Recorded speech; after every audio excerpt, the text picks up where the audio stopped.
আল্লাহ তাআলা বলছেন, তোমরা সত্যবাদীদের অন্তর্ভুক্ত হও। মহান আল্লাহ বলেন, অযকুরু ফিল কিতাবি ইব্রাহিম ইন্নাহু কানা সিদ্দিকান নবিয়্যা। মুহাম্মদ সাল্লাল্লাহু আলাইহি সাল্লাম, আপনি ইব্রাহিমকে স্মরণ করুন, নিশ্চয় ইব্রাহিম ছিলেন সত্যবাদী। মহান আল্লাহ বলেন, ইন্নাল্লাহা লা ইয়াহদি মান হুয়া মুসরিফুন কাযযাব। নিশ্চয় যে ব্যক্তি মিথ্যুক, আল্লাহ তাকে হেদায়েতের পথ দেন না। যারা মিথ্যে কথার আশ্রয় নেয়, আল্লাহ তাদেরকে হক পথ দেখান না। মহান আল্লাহ বলেন, কুল রব্বি আদখিলনি মুদখালা সিদক আখরিজনি মুখরাজা সিদক ওয়াজআলনি মিন লাদুনকা সুলতানান নাসিরা। আল্লাহ তাআলা আমাদের নবীকে বলেন, হে মুহাম্মদ, আপনি বলুন, হে আমার প্রতিপালক, আপনি আমাকে যেখানে নিয়ে যাবেন সত্যবাদী করে নিয়ে যান। আপনি আমাকে যেখান থেকে বের করবেন সত্যবাদী করে বের করুন। আমি এই এলাকা থেকে চলে যাব, মক্কা থেকে পালিয়ে যাব, মক্কার প্রত্যেকটা পুরুষ এবং নারীকে বলতে হবে মুহাম্মদ সত্যবাদী, বলতেই হবে। এই গুণ তুমি আমার ভিতরে দাও, এই সুযোগ তুমি করে দাও। আমি মদিনায় প্রবেশ করব, মদিনার পুরুষ এবং নারীকে বলতে হবে আমি সত্যবাদী। এই কথাটা আল্লাহ আমাদের নবীকে বলে দিচ্ছেন। আপনি বলুন, রব্বি আদখিলনি মুদখালা সিদক আখরিজনি মুখরাজা সিদক। হে আমার প্রতিপালক, তুমি আমাকে যেখানে প্রবেশ করাবা সেখানে সত্যবাদী করে প্রবেশ করাও, আর যেখান থেকে আমাকে নিয়ে যাবা সত্যবাদী করে নিয়ে যাও। পৃথিবীর কোনো মানুষ যেন আমাকে মিথ্যুক বলতে না পারে। সত্য কেমন জিনিস, মিথ্যে কেমন জিনিস, তা একটু দেখুন। সম্মানিত উপস্থিতি, কথাটা বলতে গিয়ে একটি লম্বা হাদিস, আমি খুব দ্রুত অনুবাদ করার চেষ্টা করব এবং যেখানে আমার লক্ষ্য উদ্দেশ্য সেখানে পৌঁছার চেষ্টা করব। এক খেয়ালে চেয়ে থাকবেন, 19-20 হবেন না, নইলে আপনি বুঝতে পারবেন না। সামরা ইবনে জুনদুব রাদিয়াল্লাহু তাআলা আনহু বলেন, সাল্লা রাসূলুল্লাহ সাল্লাল্লাহু আলাইহি সাল্লাম সালাতুল ফজর ওয়া আকবালা আলা নবী ওয়াজহিহি। আল্লাহর নবী ফজরের সালাতের পরে আমাদের সামনে মুখামুখি হতেন। ফাসালানা, তিনি আমাদেরকে জিজ্ঞাসা করতেন, হাল রাআহাদুম মিনকুম রুয়া, গত রাত্রে তোমাদের স্বপ্নে কেউ কিছু দেখেছে? ফাইন রাআহাদুন কাসাহা ফায়াকুলু মাশাআল্লাহু তাআলা। কেউ যদি কিছু স্বপ্নে দেখত, রাসূলের সামনে বলে দিত, আমি এই স্বপ্নে দেখেছি, আমি এই স্বপ্নে দেখেছি।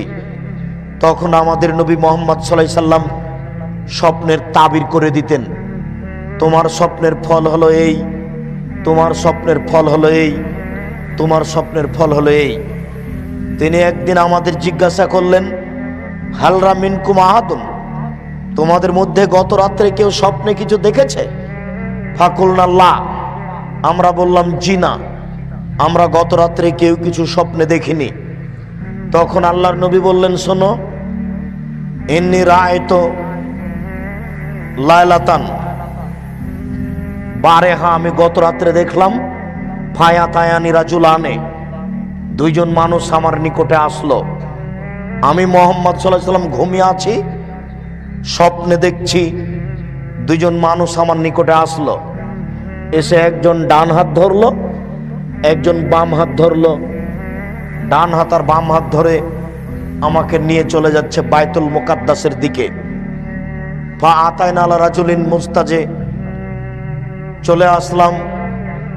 ফা আতাইনা আলা রাজুলিন জালিসিন, একটা লোকের পাশে চলে আসলাম, যে লোকটা বসে আছে। অরাজুল কায়েম, একটা লোক দাঁড়িয়ে আছে। অফিয়াদিহি কাল্লুব বিন হাদিদিন, যে লোকটা দাঁড়িয়ে আছে তার হাতে একটা লোহার বাঁকা লাঠি রয়েছে।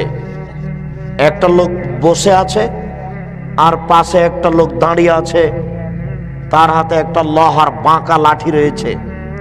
ফাইদখুলু ফি সিদকিহি, লোহার বাঁকা লাঠি তার মুখের ডান দিক দিয়ে ঢুকিয়ে দেয়। ভয়ে সূক্ষ্ম দেখি ডান দিকে ঢুকিয়ে পিছন দিকে ফেড়ে নিয়ে যাচ্ছে একবারে পিছন পর্যন্ত। ওয়াফল বিসিদকে হিলা আকার লোহার লাঠি বের করে মুখের বাম দিকে লাগাচ্ছে। ভয়ে সূক্ষ্ম মুখের বাম দিককে ফেড়ে ফেলছে। ফয়াউদ এরপরে লাঠি বের করে ডান দিকে নিয়ে আসছে। ডান দিকে নিয়ে আসতে না নিয়ে আসতে আবার মুখের ডান দিক ঠিক হয়ে যাচ্ছে, আবার ডান দিক ফেড়ে ফেলছে, আবার বাম দিকে আসছে, বাম দিক ফেড়ে ফেলছে। বারবার এই দৃশ্য। আমি বললাম মা হাজা, একই দৃশ্য? কালা তারা দুইজন বললেন ইনতালেক, চলতে থাকেন। ফান্তালাক না, আমরা চলতে থাকলাম কিছু না বলেই। চলতে চলতে চলে আসলাম রাজুলিন মুস্তাজে। একটা লোক চিত হয়ে শুয়ে আছে, একটা লোক পাশে দাঁড়িয়ে আছে, তার একটা পাথর আছে। এজদা খবেরা সাহু পাথর দিয়ে মারছে তার মাথার উপরে। মারার সাথে সাথে মাথা ভেঙে চৌচির হয়ে যাচ্ছে। অত্যাদাদাহাল হাজারো পাথরটা ছিটকে দূরে চলে যাচ্ছে। এই লোকটা যাচ্ছে মাথা আনতে, পাথরটা আনতে। পাথরটা আনতে না আনতে দেখছে মাথা ঠিক হয়ে গেছে। আবার পাশে এসে আবার মারছে, আবার মাথা ভেঙে চৌচির হচ্ছে। পাথর ছিটকে দূরে চলে যাচ্ছে, আবার নিয়ে এসে আবার মারছে। বারবার এই দৃশ্য দেখে আমি বললাম মা হাজা, একই দৃশ্য? কালা তারা দুইজন বলল ইনতালেক, চলতে থাকেন। ফান্তালাক না, আমরা চলতে থাকলাম কিছু না বলেই। ফাতায়না লা নাকবিল মিসলিত তান্নুরে, চলতে চলতে চলে আসলাম একটা গর্তের পাশে। গর্তটা হচ্ছে কলসের মতো, আলা হুজায় কোন আসফালাও আছে, যার উপরের দিক সংকীর্ণ আর নিচের দিক প্রশস্ত। একটা কলসের মতো। তাহাতাহ নার তাতাওয়াক্কাদ, ভিতর দেখি ধাঁধা ধাঁধা করে আগুন জ্বলছে। ভাইজা ইরতাফাও তিরতাফাও কাদা এখনো জমিনা। যখন আগুন জোরে জ্বলে উঠছে তখন তার ভিতরে যা কিছু আছে সব বের হয়ে যাচ্ছে, মনে হচ্ছে বের হয়ে পড়ে যাবে। ভাইজা খামেদাত রাজাউ ফিহা। আর যখন আগুন একটু দুর্বল হচ্ছে তখন সব কিছু ভিতরে চলে যাচ্ছে। দেখি ফিহারে জালুন নেশা, তাতে নারী এবং পুরুষ উলঙ্গ হয়ে আছে। উলঙ্গ অবস্থায় আগুনের ভিতরে জমা ধরে আছে, জ্বলছে। ধাঁধা ধাঁধা করে চলতে চলতে উপরে চলে যাচ্ছে, আবার নিচে আসছে, আবার উপরে যাচ্ছে। এই দৃশ্য দেখে বললাম মা হাজা, একই দৃশ্য? কালা তারা দুইজন বললেন ইনতালেক, চলতে থাকেন। ফান্তালাক না, চলতে থাকলাম কিছু বললাম না। ফাতায়না লাহনির মিন দামিন, আস্তে আস্তে চলে আসলাম। দেখি একটা রক্তের নদী। নদীতে শুধু রক্ত রক্ত, পানি নেই। অভিশাত্তির নাহারেরা জ্বলুন, রক্তের নদীর মাঝামাঝিতে একটা লোক রয়েছে, আর একটা লোক পাশে দাঁড়িয়ে আছে। যে লোকটা পাশে দাঁড়িয়ে আছে তার হাতে একটা পাথর আছে। কুল্লামা আরাদা একরোজা রামার রাজুল ফি ফি বার দাহাইশো খানা। যতবার লোকটা রক্তের নদী থেকে উঠার চেষ্টা করছে ততবারে পাশ থেকে তার মুখের উপরে মেরে মুখকে ফাটিয়ে দিচ্ছে এবং চলে যাচ্ছে নদীর রক্তের মাঝামাঝিতে। আবার উঠে আসছে, আবার মারছে। আমি বললাম এই কি দৃশ্য? তারা দুইজন বলেন ইনতালেক, চলতে থাকেন। ফান্তালাক না, আমি কিছু না বলে চলতে থাকলাম। ফাতায়নাল রাজাতিন খাজরা, আস্তে আস্তে চলে আসলাম একটা সবুজ বাগান, বিশাল বাগান। অফে আসলে সাজারে শাইখুন, গাছের পাশে একজন বৃদ্ধ মানুষ বসে আছেন। অমাম হাওলাদুন নাস, তার সামনে দেখি মানুষের ছোট ছোট বাচ্চা, অনেক বাচ্চা। অরাজুলুন কারিবুন মিনা সাজারে ইউকুদুন নারা, গাছের পাশে একজন মানুষ আছে, তার হাতে একটা লোহার লাঠি রয়েছে। ইউকুদুন নারা, লোহার লাঠিতে দেখছে আগুন উত্তেজিত করছে। ফাসায়াদাবিয়া সাজারা, তারা দুইজন আমাকে গাছের উপরে নিয়ে চলে গেলেন। ওয়াদ খালানি দাঁড়ান, তারা দুজন একটা ঘরে ঢোকালেন। মা রায়তো হাসানা কাত্ত, আমার জীবনে এত সুন্দর ঘর জিন্দেগিতে দেখিনি। আশ্চর্য, ঘর এত সুন্দর হতে পারে তা ভাবা যায় না। ফিহে রিজালুন নিসাউন ও সিবিয়ান, তাতে দেখি বৃদ্ধ মানুষ, তাতে পুরুষ, তাতে নারী, তাতে বাচ্চা ছেলে। ফাসায়দা বিয়া সাজারা, তারা আরো উপরে নিয়ে চলে গেল। ওয়াদ খালানি দাঁড়ান হে আসন আফসাল মিনহা, তারা আর একটা ঘরে ঢোকালো।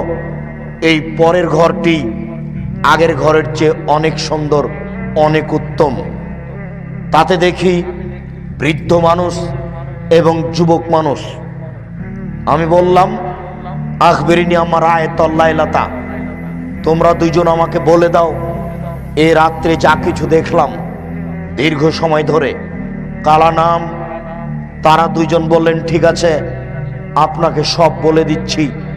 আপনি এতক্ষণ পর্যন্ত যা দেখলেন, আমার রাজুল ইসাক্য সিদ্ধকহু, ওই যে আপনি প্রথমে দেখলেন যে লোকটার মুখের ডান দিক বাম দিককে লোহার বাঁকা লাঠি দিয়ে চিরে দেওয়া হচ্ছিল, ফেড়ে ফেলা হচ্ছিল, রাজুলুন কাদ্দাব, সে হলো মিথ্যুক, মিথ্যে কথা বলতো। ইফআলু বিহি ইলা ইয়াউমিল কিয়ামা, বিচারের দিন পর্যন্ত তার সাথে এরূপ আচরণ করা হবে। বিচারের দিনে জাহান্নামে যেতে পারে, জান্নাতও যেতে পারে। যারা মিথ্যে কথা বলবে তাদের সাথে কিয়ামত পর্যন্ত এরূপ আচরণ করা হবে। তার মুখের দুই দিককে চিরে ফেলা হবে লোহার লাঠি দিয়ে। যেই মিথ্যে কথা আজকে আমাদের কাছে বড় কিছু নয়, পাপ নয়।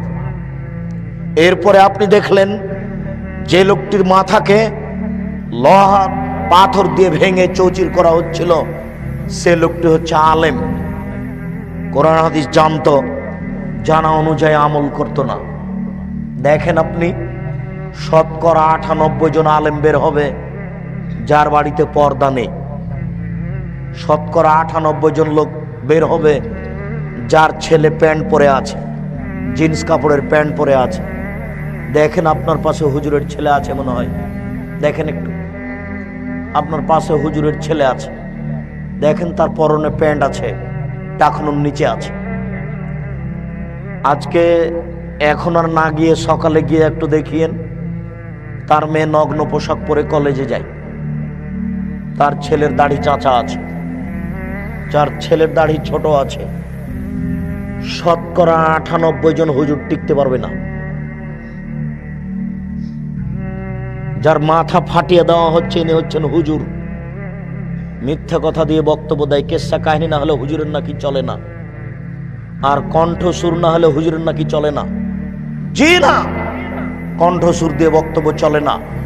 বক্তব্যের একটা সুন্নাত আছে, এ যা খাতাবা, যখন আল্লাহ রাসূল বক্তব্য দিতেন, অহমারা তাই না হু, তার দুই চোখ লাল হয়ে যেত, ওয়াস্তাদা গাজাবুহু, তার রাগ বেশি হয়ে যেত, ওয়ালা সাউতুহু, তার কণ্ঠ উঁচু হয়ে যেত, কান্নাহু মুনজিরু জাইস, যেন তিনি সৈন্য দলকে ধমক দেখাচ্ছেন, এই করতে হবে, সেই করতে হবে।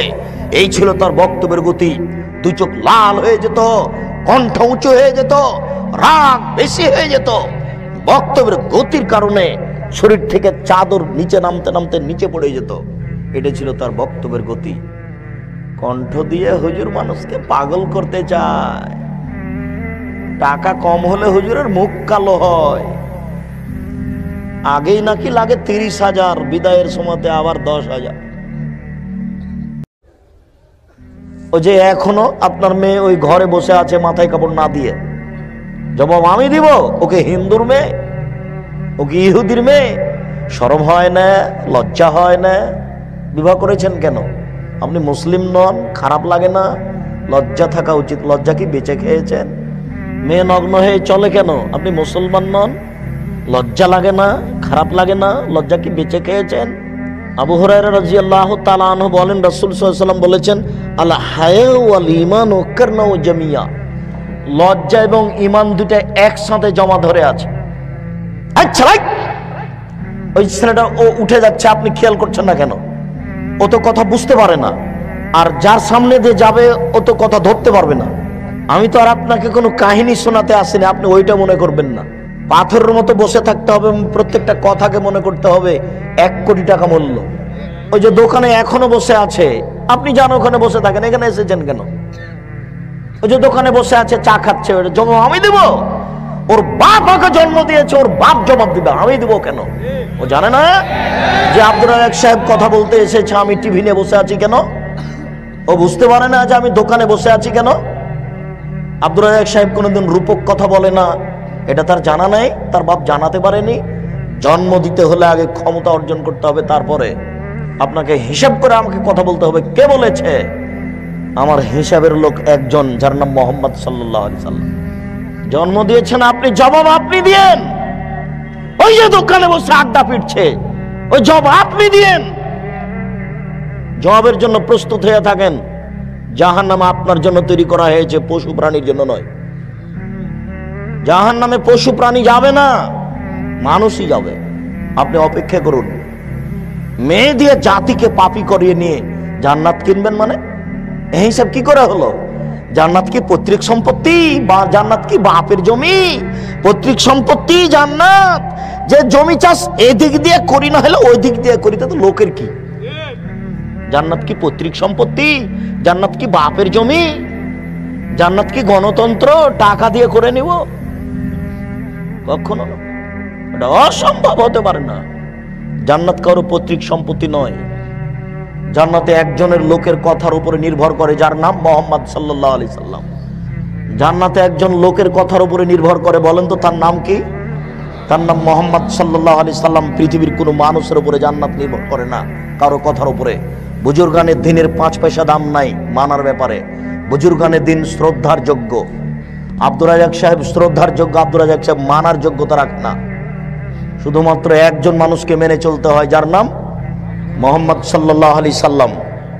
পৃথিবীর কোনো মানুষ 5 পয়সা দাম রাখে না এই ব্যাপারে। বুজুর্গানের দিন তো দূরের কথা, পীর সাহেব তো দূরের কথা, স্বয়ং উমর রাদিয়াল্লাহু তাআলা আনহু যদি কোনো কথা বলেন আর সেই কথা যদি রাসূলের না হয়, তাহলে তা বাতিল বলে গণ্য হবে।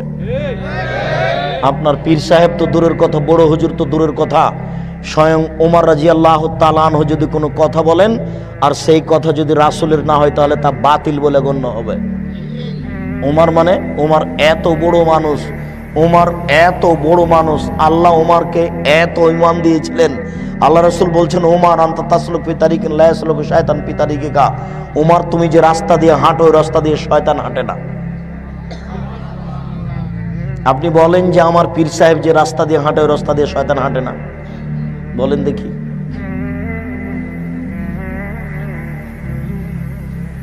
কেউ তো বলবে যে আপনার পীর সাহেবকে শয়তানি চালায়, না হলে অন্যায় করছে কেন, এরকম কথা বলবে কেন? মুখ দিয়ে বের করবে আল্লাহ এবং আল্লাহ রাসূল। আল্লাহ বলেছেন, আল্লাহ রাসূল বলেছেন, এইভাবে তাকে বলতে হবে। শুনুন, রাসূল সাল্লাল্লাহু আলাইহি সাল্লাম বলেন, লজ্জা এবং ঈমান দুটো একসাথে জমা ধরে আছে। এই যা রফিয়া আহাদুহুমা রফিয়াল আখারো, লজ্জা উঠে গেলে ঈমান চলে যায়, লজ্জা চলে গেলে ঈমান চলে যায়। লজ্জা এবং ঈমান একসাথে দুটা জমা ধরে আছে। লজ্জা যখন চলে যায়, ঈমান তখন চলে যায়। লজ্জা এবং ঈমান একসাথে দুটা জমা ধরে আছে। আব্দুল্লাহ ইবনে মাসউদ রাদিয়াল্লাহু তাআলা আনহু বলেন, রাসূল সাল্লাল্লাহু আলাইহি সাল্লাম বলেছেন, ইন্না লিকুল্লি দীনিন খুলুকান ওয়া খুলুকুল ইসলামিল হায়া। প্রত্যেকটা দিনের একটা, প্রত্যেকটা ধর্মের একটা চরিত্র রয়েছে, প্রত্যেকটা ধর্মের একটা চরিত্র রয়েছে।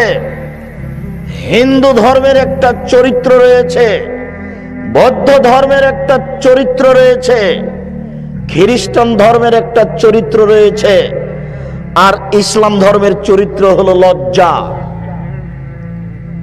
ইন্না লিকুল্লি দীনিন খুলুকান ওয়া খুলুকুল ইসলামিল হায়া। ইসলাম ধর্মের চরিত্র হলো লজ্জা, ইসলাম ধর্মের চরিত্র হলো লজ্জা। আবু হুরায়রা রাদিয়াল্লাহু তাআলা আনহু বলেন, আল হায়া মিনাল ঈমান ওয়াল ঈমান ফিল জান্নাহ। লজ্জাই হচ্ছে ঈমান, ঈমানই হচ্ছে জান্নাত। লজ্জাই হচ্ছে ঈমান, ঈমানই হচ্ছে জান্নাত। লজ্জাই হচ্ছে ঈমান, ঈমানই হচ্ছে জান্নাত। লজ্জা নেই যখন, ঈমান নেই তখন। ঈমান নেই যখন, জান্নাত নেই তখন। লজ্জা নেই যখন, ঈমান নেই তখন। ঈমান নেই যখন, জান্নাত নেই তখন। আব্দুল্লাহ ইবনে মাসউদ রাদিয়াল্লাহু তাআলা আনহু বলেন, রাসূল সাল্লাল্লাহু আলাইহি সাল্লাম বলেছেন, ইন্না মিম্মা আদরাকান নাস মিন কালামি নবুওয়াতিল উলা, পৃথিবীর সকল নবীর পক্ষ থেকে মানুষ একটি বাক্য পেয়েছে, যেই বাক্যটি আদম আলাইহিস সালাম বলেছিলেন, যেই বাক্যটি ইব্রাহিম আলাইহিস সালাম বলেছিলেন, যেই বাক্যটি মুসা আলাইহিস সালাম বলেছিলেন, যেই বাক্যটি আমাদের নবী বলেছেন, সকল নবীর পক্ষ থেকে মানুষ একটি বাক্য পেয়েছে। সেই বাক্যটি হলো এই, এজালাম তাস্তাহি ফাসনামা সেতা, যখন তুমি লজ্জা করবে না তখন তুমি সবকিছুই করতে পারো, যখন তুমি লজ্জা করবে না তখন তুমি সবকিছুই করতে পারো। টাকন নিচে প্যান্ট কেন? লজ্জা নাই এজন্য। সুদ খায় কেন? লজ্জা নাই এজন্য। ঘুষ দেয় কেন? লজ্জা নাই এজন্য। মিথ্যা কথা বলে কেন? লজ্জা নাই এজন্য। প্রতারণা দেয় কেন? লজ্জা নাই এজন্য। জমি দখল করে কেন? লজ্জা নাই এজন্য। সালাত আদায় করে না কেন? লজ্জা নাই এজন্য। দাড়ি চাঁচে কেন? লজ্জা নাই এজন্য। ফতোয়া গায়ে দিয়ে ল্যাংটা হয়ে আপনার মেয়ে বসে আছে কেন? লজ্জা নাই এজন্য। মাথায় কাপড় না দিয়ে বাজারে যায় কেন? লজ্জা নাই এজন্য। ছোট ব্লাউজ পরে আপনার স্ত্রী এ বাড়ি ও বাড়ি যায় কেন? লজ্জা নাই এজন্য। লজ্জা থাকে না যখন ও সব কিছুই করতে পারে, লজ্জা থাকে না যখন তখনও জান্নাতের আশা করতে পারে না। লজ্জাই হচ্ছে ঈমান, আর ঈমানই হচ্ছে জান্নাত। তাই তো রাসূল সাল্লাল্লাহু আলাইহি ওয়াসাল্লাম বলেছেন, তিন শ্রেণীর মানুষ জাহান্নামে যাবেই। তার এক শ্রেণীর মানুষ হচ্ছে ওর রাজলাতু মিনান নিসায়ে, পুরুষের বেশধারী নারী। যে মেয়েটা প্যান্ট পরে আছে জিন্স কাপড়ের, বলেন তো দেখি আপনি তার লজ্জা আছে? ও মুরব্বী, আপনারই নাকি বেটি ওটা বসে আছে, ও কিটা হিন্দুর মেয়ে, খারাপ লাগে না? আপনি বলেন যে আমার মেয়ের লজ্জা আছে।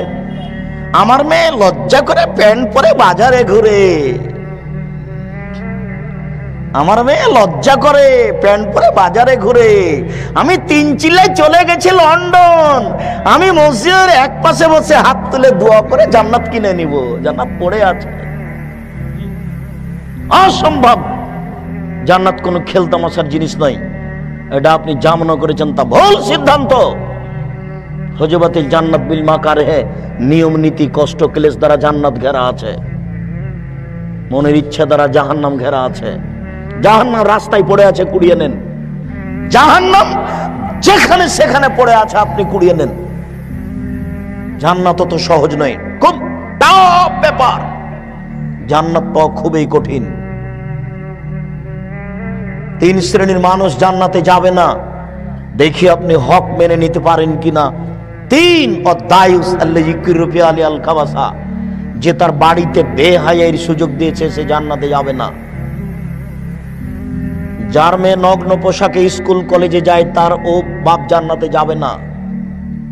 যার স্ত্রী ছোট ব্লাউজ পরে বাজারে ঘুরে এ বাড়ি ও বাড়ি যায়, ও জান্নাতে যাবে না, ওর স্বামী যাবে না জান্নাতে। 3 শ্রেণীর মানুষ জান্নাতে যাবে না। তার এক শ্রেণীর মানুষ হচ্ছে মধুমেলুল খামর, যারা নিয়মিত বিড়ি তামাক জর্দা সিগারেট গুল নেশাদার দ্রব্য খায় পান করে, তারা জান্নাতে যাবে না। 2 ওর রাজলাতু মিনান নিসায়ে, পুরুষের বেশধারী নারী, যারা পুরুষের জুতা স্যান্ডেল পরে, যারা পুরুষের শার্ট প্যান্ট পরে, যারা পুরুষের পোশাক পরে, তারা জান্নাতে যাবে না। আমি অনুবাদক, আপনি অনুবাদ আবার দেখে নেন। 3 অদায়ুস আল্লাযী কিরফি আল খাবাসা, দায়ুস ওই যে তার বাড়িতে বেহায়াইর সুযোগ দিয়েছে, দায়ুস যে তার বাড়িতে বেহায়াইর সুযোগ দিয়েছে, দায়ুস। দেখি আপনি হক মেনে নিতে পারেন কিনা। হক মানা বড় কঠিন, সত্য মেনে নেওয়া বড় কঠিন, মিথ্যে ছেড়ে দেওয়া বড় কঠিন, কোনোটাই কম নয়। মহান আল্লাহ বলেন, ইয়া আইয়ুহাল্লাযীনা আমানু, হে বিশ্বাসীগণ, ইয়া আইয়ুহাল্লাযীনা আমানুত্তাকুল্লাহ, হে বিশ্বাসীগণ তোমরা আল্লাহকে ভয় করো। ওয়াকুনু মা'আস সাদিকিন, আর সত্যবাদীদের অন্তর্ভুক্ত হও। এটা আল্লাহর আদেশ যে তোমরা পরহেজগার হও, আর সত্যবাদীদের অন্তর্ভুক্ত হও। পরহেজগার হওয়া বড় কঠিন। আবু হুরায়রা রাদিয়াল্লাহু তাআলা আনহু বলেন, রাসূল সাল্লাল্লাহু আলাইহি ওয়াসাল্লাম বলেছেন, লাউ আলিমতুম মা আলামু, সত্য সত্যই তোমরা যদি আল্লাহকে জানতে আমি যেমন জানি, লাউ তাআলামুনা মা আলামু, যদি তোমরা সত্য সত্য আল্লাহকে জানতে আমি যেমন জানি, লা বাকাইতুম কাসীরা ওয়া লা দাহিকতুম কালিলা, তাহলে বেশি বেশি কাঁদতে, কম কম হাসতে। আমরা এখানে যারা বসে আছি 24 ঘন্টাতে কয় ঘন্টা কাঁদি আর কয় ঘন্টা হাসি?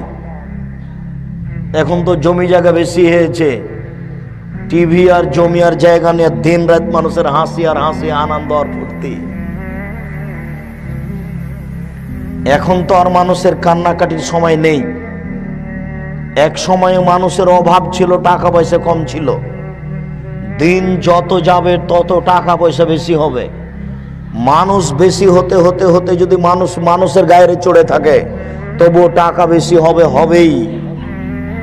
এই ডোমনি এলাকায় 20 বছর পূর্বে যত টাকা ছিল আজকে তার চেয়ে কম না বেশি?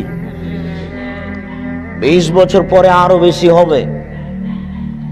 টাকা এত বেশি হবে, টাকা এত বেশি হবে, টাকা এত বেশি হবে যে দান খায়রাত ভিক্ষা নেওয়ার মানুষ থাকবে না। অর্থ সম্পদ এত বেশি হবে, একটা গাভীর দুধ খাবে একটা বংশ, একটা গাভীর দুধ খাবে একটা গ্রাম, আর একটা ডালিম খাবে একটা বংশ। আজ থেকে নিয়ে 15 বছর পূর্বে একটা গাভী দুধ দিত হাফ কেজি থেকে 3 কেজি। এখন একটা গাভী দুধ দেয় 3 কেজি থেকে 40 কেজি। 20 বছর পরে একটা গাভী কত দুধ দিবে তা মানুষ জানে না। 15 বছর পূর্বে একটা ডালিম পাওয়া যেত বাজারে 1 ছটাক, এখন বাজারে একটা ডালিম পাওয়া যায় 1 কেজি। 20 বছর পরে একটা ডালিম কত বড় হবে তা মানুষ জানে না। মোবাইল 1 মিনিট চললে 5 টাকা ইনকাম হয়, 2 টাকা ইনকাম হয়, রোজগার হয়, আয় হয়। 20 বছর পূর্বে মোবাইলে টাকা এইভাবে ইনকাম হবে তা মানুষের জানা ছিল না। পুকুরে মাছ চাষ করে কোটি কোটি টাকা হবে এটা মানুষের জানা ছিল না। মুরগির চাষে মানুষের কোটি কোটি টাকা ইনকাম হবে এটা মানুষের জানা ছিল না। কত পথ বের হয়ে গেছে টাকার। 20 বছর পরে আরো কত পথ বের হবে তা মানুষ জানে না। শুধু এইভাবে আল্লাহ রাসূল বলেছেন, বসেতাত আলাইকুম দুনিয়া কামা বসেতাত মান কানা কাবলাকুম, পৃথিবী তোমাদের সামনে তুলে ধরা হয়েছে। দেখো প্রযুক্তি আর প্রযুক্তি, দেখো তোমরা পৃথিবী, প্রযুক্তি আর প্রযুক্তি, পৃথিবীতে দেখো শুধু টাকা আর টাকা, শুধু টাকা আর টাকা। মানুষ খালি টাকার পিছনে হন্যে হয়ে লেগে পড়বে। কোথায় বৈধ আর কোথায় অবৈধ সেটা ভাববে না। এই কথাই রাসূল সাল্লাল্লাহু আলাইহি ওয়াসাল্লাম বলছেন, বসেতাত আলাইকুমুদ দুনিয়া কামা বসেতাত মান কানা কাবলাকুম, পৃথিবী তোমাদের সামনে খুলে তুলে ধরা হবে, নেও কত খাবা। এরপরে পৃথিবী তোমাদেরকে ধ্বংস করে দিবে পূর্বের লোককে যেমন ভাবে ধ্বংস করেছিল। সম্মানিত উপস্থিতি, কাজেই টাকা পয়সা কম হবে এই হিসাব আপনার মাথায় কোনো সময় আসবে, এটার প্রয়োজন নেই। টাকা বেশি হবে এই কথাই ঠিক। অতএব মানুষ আল্লাহর ভয়ে কাঁদে না কেন? বিত্তশালী হওয়ার কারণে। টাকা পয়সা অনেক বেশি। টাকা পয়সা যত বেশি হবে পাপ, অন্যায়, অরাজকতা তত বাড়বে। আরে অন্যায় করো, কি হবে আমি দেখে নেব, কোর্ট কাচারি আমি দেখব। মানুষের টাকা হলে মানুষ এটা করবে, এই কথা আল্লাহ বলেছেন, এই কথা আল্লাহ রাসূল বলেছেন। আল্লাহর রাসূল বলছেন, মানুষ যদি আল্লাহকে চিনতো তাহলে বেশি বেশি কাঁদতো, কম কম হাসতো। মানুষ তো আল্লাহকেই চিনে না, কাঁদবে কি? চিনার প্রয়োজনও নেই। যেদিনই পেটে বাচ্চা এসেছে সেদিনই স্বামী স্ত্রী ভাবছে যে ছেলেকে ইংরেজি শিখাতে হবে, পিসি স্কুলে ভর্তি করতে হবে, সরকারি রেসিডেন্সিয়াল স্কুলে ভর্তি করতে হবে। 5 বছরের ছেলেকে বাপ বানাবে Michael Madhusudan Dutta. Michael Madhusudan Dutta London গেছিল ইংরেজি দিয়ে পদ্য লিখে ইংরেজিদের হারিয়ে দিবে, ইংরেজদের হারিয়ে দিবে। এই জন্য সেই দিন মানুষের এত দূরের প্রয়োজন ছিল, আজকে মানুষ তার চেয়ে বেশি ভাবছে, অথচ তার হিসাব ভুল। সম্মানিত উপস্থিতি, আবু হুরায়রা রাদিয়াল্লাহু তাআলা আনহু বলেন, রাসূল সাল্লাল্লাহু আলাইহি সাল্লাম বলেছেন, সালাসাতুন মুহলিকাতুন সালাসাতুন মুনজিয়াতুন। 3টি জিনিস মানুষকে ধ্বংস করে, 3টি জিনিস মানুষকে রক্ষা করে। 3টি জিনিস মানুষকে ধ্বংস করে, 3টি জিনিস মানুষকে রক্ষা করে। 1, তাকওয়াল্লাহ ফিস সিররি ওয়াল আলানিয়া। যে আল্লাহকে প্রকাশ্যে ভয় করে, যে আল্লাহকে গোপনে ভয় করে, সে জান্নাতে যাবে, সে বেঁচে গেছে। যে আল্লাহকে প্রকাশ্যে ভয় করে, যে আল্লাহকে গোপনে ভয় করে, সে জান্নাতে যাবে, সে বেঁচে গেছে। 2, কওলুল হক ফির রেজা ওয়াস সাখাত। সুলি হলেও সত্য কথা বলে, ফাঁসি হলেও সত্য কথা বলে, ও বেঁচে গেছে, ও জান্নাতে যাবে। সুলি হলেও সত্য কথা বলে, ফাঁসি হলেও সত্য কথা বলে, ও জান্নাতে যাবে, ও বেঁচে গেছে। 3, আল ইকতিসাদু ফিল ফাকরি ওয়াল গিনা।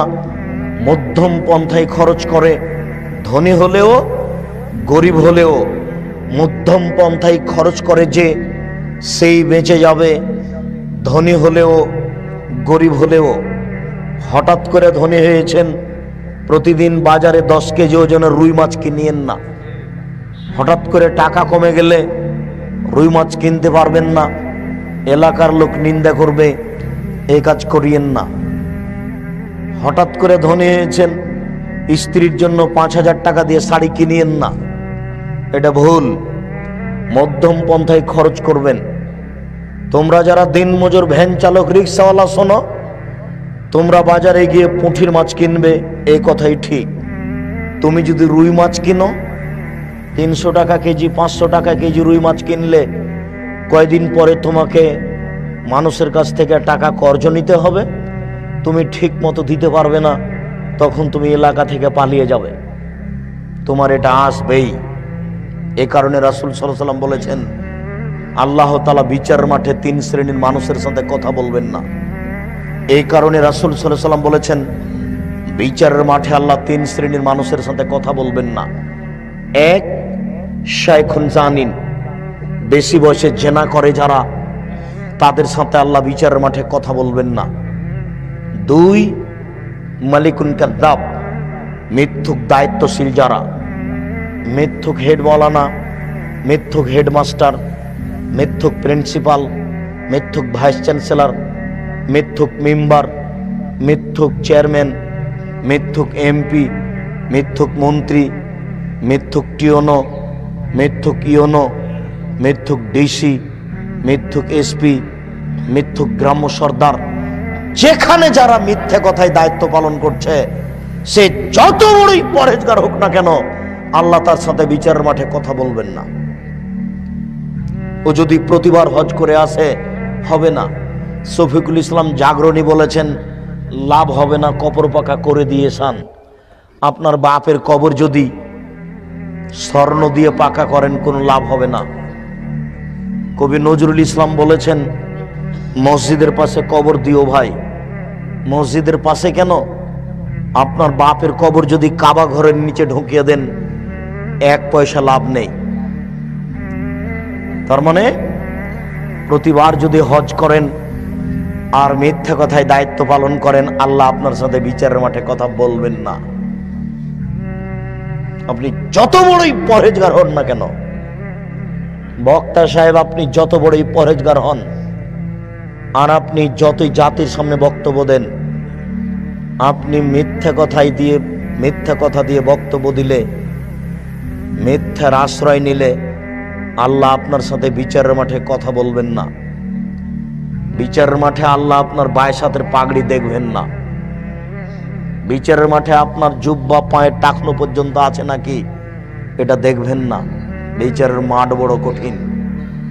বিচারের মাঠের একচ্ছত্র মালিক থাকবেন আল্লাহ তাআলা। সেখানে কোনো নবীও কথা বলতে পারবেন না অনুমতি ছাড়া।